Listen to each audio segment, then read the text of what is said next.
I wonder how many tiles it takes to cover one of these tables. My lesson for today was using multiple strategies in order to solve an area problem. Well, this picture is actually the same live as this right here. So, what do you notice about this?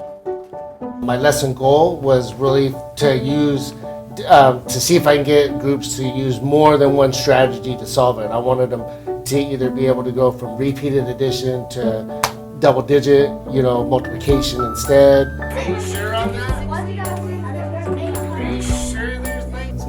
I think one of the nice things that I did was I gave it to them in layers. So at first I just gave them the, after the notice and wonder, and I did all the bags of tiles out on the table. Then I was like, okay, everybody come get a bag of tiles. And then I gave them a few minutes just to play with the tiles and see what they could do come across the table. And then I stopped them. And then I said, okay, well, you know what, now let me give you a ruler. And then I gave them the ruler to add with the tiles. And then that helped a few of them come up with a second strategy. And then at the third thing I stopped and then I gave them a yardstick and to see if that made a difference with them coming up. And I think that was one nice thing, is really giving them, those little bits and pieces. Less is more at the, at the beginning. In the video though, he gives them the dimensions of the table. I don't want to do that. Have them measure it. Yeah, I want them to use, the tools and stuff. We actually anticipated that the students would draw a grid all over the table and then start counting the squares, and they didn't do that at all, which was surprising. That I really thought once I gave them the rulers and the yardsticks and stuff that they would really start doing that, and they didn't. So what else are you gonna do?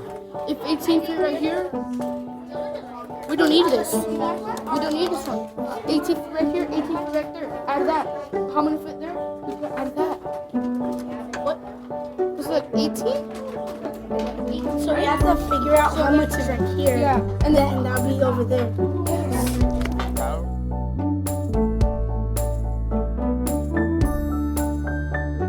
Well, I picked number 5, and I really wanted them. I mean, because I didn't want them to go with the repeated addition, because when you get such big numbers, that's not realistic, and you have a greater chance of making errors, calculation errors.